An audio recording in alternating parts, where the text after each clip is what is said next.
General writer अमीन राना की तरफ से खुशामदीद। अस्सलाम वालेकुम। ये सिटकॉम पप्पू परेशान का सीन नंबर 1 हम शुरू कर रहे हैं। ये सीन नंबर 1, वक्त दिन का वक्त है।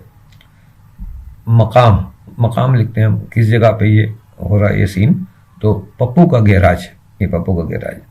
इस सीन में जो किरदार है वो पप्पू है, कायनात है, अंकल पाशा है, गुलशन खाला है, राजा गुलफाम है और गैराज के 2-3 मैकेनिक जो काम करते हैं लड़के वो हैं। तो पूरी कास्ट जो है इसकी, जो स्टॉक कैरेक्टर ना, परमानेंट कैरेक्टर जो है तो मुस्तकिल किरदार ये इसमें मौजूद हैं। स्क्रीन प्ले के पहले शहर का एरियल व्यू दिखाया जाता है। यानी जब हम पहला सीन शुरू करते हैं ना किसी भी सीरियल का शो का, तो हम शहर का एक एरियल व्यू दिखाते हैं इसका। फिर होता है पप्पू के गैराज का जो इलाका है उसका एक हम एरियल व्यू बनाते हैं, वो दिखाते हैं। फिर पप्पू की दुकान को दिखाते हैं जिसमें इसने वो उस दुकान में गैराज खोला हुआ है, तो उसकी वो सड़क, गली, सड़क वगैरह जो आसपास होती है। अच्छा, आज गैराज का इफ्तिताह, जैसा कि मैंने पिछले नशिश में कहा कि इफ्तिताह के मौके पे इफ्तिताह हो रहा है, पहला दिन है इसका आज, इसलिए तमाम लोग मौजूद हैं। पप्पू बेहद खुश है, इससे भी ज्यादा कायनात खुश है। पाशा जो है, अंकल पाशा, ये जो कायनात का वालिद है और पप्पू का इस गैराज में पार्टनर है। तो पाशा जेब से पर्चा निकालकर हिसाब जोड़ रहा है, हिसाब देख रहा है, बना रहा है वो इसका। इस गैराज को खोलने में कितने पैसे खर्च हुए ये उसका हिसाब कर रहा है। गुलशन खाला ललचाई नजरों से मिठाई के डिब्बे को देखे जा रही है। मिठाई के डिब्बे, निमको वगैरह पड़ा है। फिर खुशी में जो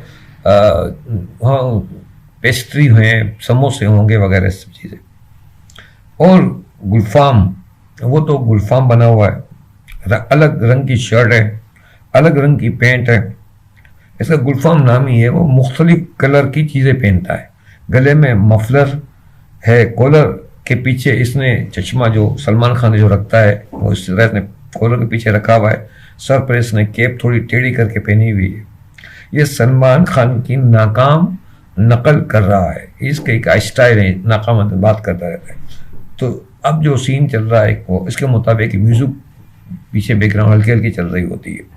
इसमें ज़्यादातर कॉमेडी, सिटकॉम वगैरह में कॉमेडी म्यूजिक चलती है। मैंने म्यूजिक के बारे में आपको पहले नशिश में बता चुका हूँ, नशिशों में, कि म्यूजिक की अलग अलग क्वालिटीज़ हैं।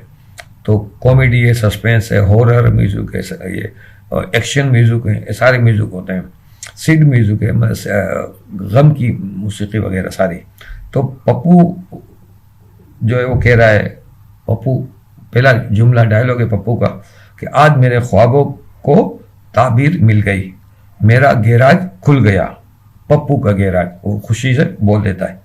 कायनात कहती है, हाँ पप्पू तुझे मुबारक हो, तू अब गैराज का मालिक बन गया है। इन दोनों की बातों पर अंकल पाशा चौंक और इन दोनों को देखते हैं और पर्चा दिखाकर पप्पू को कहते हैं, पाशा ये तुम्हारा नहीं मेरा गैराज है, ये दुकान मेरी है, इस गैराज में जो भी सामान है वो मेरे पैसों से आया है, ये नो इसलिए गैराज का मालिक मैं हूँ। कायनात कहती है, ओहो पापा आपकी इन्वेस्टमेंट है और पप्पू मेहनत करेगा, तो पप्पू आपका बिजनेस पार्टनर हुआ ना। पप्पू, हाँ अंकल पाशा, आप और मैं पार्टनर हैं।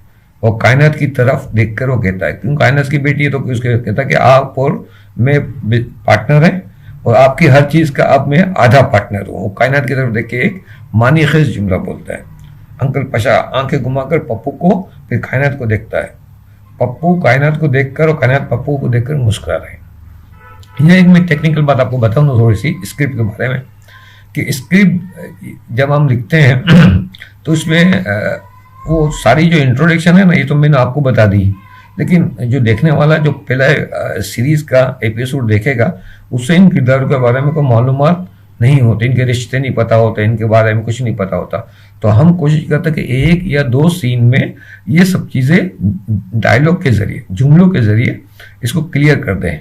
तो ये आपने जुमले सुने ना सारे, ये मेरी वही जो मैंने आपको साइनोप्सिस में बयान किए थे ना, उसी की वो कड़ी है कि उसमें क्लियर करते जा रहे हैं। ये इसी तरह अब जो किरदार और बाकी हैं उनकी भी इंट्रोडक्शन आपके सामने आ जाएगी और कहानी आपको समझ में आ जाएगी। इस एक या दो सीन के अंदर सारी सिचुएशन आपको समझ में आ जाएगी। तो ये एक टेक्निकल चीज़ होती है जो आपको, अगर राइटर बनना चाहते हैं आप या राइटर हैं आप और अगर आपको मालूम नहीं है तो ये आपको मालूम होना चाहिए कि हम इस तरह ये इंट्रोडक्शन इसको पेश करते हैं। अच्छा जी, तो वो मुश्किल है तो पाशा कहता ए पप्पू सिर्फ गैराज में पार्टनर हो, घर में नहीं, हटो पीछे, उसको दूर कर देता है। पप्पू कहना हड़बड़ा कर दूर हो जाते हैं, मोहब्बत करते हैं एक दूसरे से वो और मिलते भी रहते हैं। आगे वो सीन आएंगे आपको। पाशा कहता कायनात मेरी बेटी है और बहुत जल्द किसी भी दौलतमंद लड़के से इसकी शादी हो जाएगी। पप्पू अंकल पाशा चंद महीने इंतजार, पप्पू कहता अंकल पाशा चंद महीने इंतजार कर लो, मैं खुद इतना दौलतमंद हो जाऊंगा कि तुम्हें लड़का ढूंढना नहीं पड़ेगा। कायनात हाँ पापा तुम रिश्ता कबूल कर लो, मुझे पप्पू कबूल है। पप्पू पुरजोश अंदाज में मुबारक हो मुबारक हो, कहते ना कबूल हो तो मुबारक हो मुबारक हो। मिठाई का डिब्बा खोलकर मिठाई निकालकर अंकल पाशा के मुंह के करीब लाकर कहता है अंकल बोनट खोलो, बोनट खोलो। वो कार का बोनट होता है ना वो, तो ये एक उसमें जुमले आएंगे आपको कि बोनट खोलो, ये इस तरह का वो, क्योंकि ये मैकेनिक है तो ये ऑटो मैकेनिक, तो ये इस तरह के जुमले आएंगे। पाशा चौंक कर बोनट। पप्पू अरे अंकल अपना मुंह खोलो, मुंह को बोनट कह देता है, मुंह खोलो। अंकल मुंह खोलता है, पप्पू मिठाई इसके मुंह में डाल देता है। पप्पू तो ये रिश्ता पक्का हो गया। खाला गुलशन अरे मेरा भी मीठा मुंह कराओ, मेरा भी मुंह मीठा कराओ। रिश्ता पक्का होने की मिठाई, रिश्ता पक्का। पाशा अरे कौन सा रिश्ता पक्का हो गया, वो बहरम हो जाता है एकदम से। कुछ अरे तुम्हारी बेटी का अभी इसने पप्पू को कबूल किया है ना। पाशा एकदम झल्ला जाता है, कहता कोई रिश्ता पक्का नहीं हुआ, ये मिठाई तो गैराज के इफ्तिताह की है। वो कहता है कोई रिश्ता पक्का नहीं हुआ, ये मिठाई तो गैराज के इफ्तिताह की है। गुलशन ये गुलफाम कहता है सलमान खान के स्टाइल में, एक बार जो मैंने कमिटमेंट कर ली तो मैं अपने बाप की भी नहीं सुनता। वो एक जुमला जो सलमान खान का मशहूर है, वो ये बोलता रहता है डायलॉग इसके। पाशा एकदम से और गुस्सा हो जाता है, जब भी तो तेरे बाप ने तुझे लाते मार मार कर घर से निकाल दिया है। वो कहता ना मैं अपने बाप की भी नहीं सुनता, जब भी तेरे बाप ने तुझे लाते मार के निकाल दिए। गुलफाम बुरा सा मुंह सा एक बनाता है, मैं सब कुछ बर्दाश्त कर सकता हूँ मगर भाई के खिलाफ एक लफ्ज नहीं सुन सकता, ये ऐसे कहता है। गुलशन कहते तेरा भाई कहां से आ गया, तेरी माँ ने तुझे पैदा करके खौफ के मारे ही मर गई थी, उतनी खौफजदा मर गई थी। भाई ये मैंने क्या पैदा कर दिया, वो खौफ के मारे। पाशा कहता ओए पप्पू। पाशा कहता है अंकल पाशा ओए पप्पू तू कान खोल के सुन ले, तू सिर्फ मेरे गैराज का पार्टनर है, मेरे घर का नहीं। कायनात ओहो पापा, दामाद घर का पार्टनर नहीं मालिक होता है। एकदम नई चीज बोले। पाशा बोल कौन दामाद। गुलशन अरे ये पप्पू। गुलशन कहती है अरे ये पप्पू कितना हैंडसम है, कितना प्यारा है। तो पाशा झल्ला कर एकदम गुस्से से कहता है तो तुम ही से शादी कर लो। गुलशन झट से कहती हाँ मैं तैयार हूं। गुलशन खाला कहती है।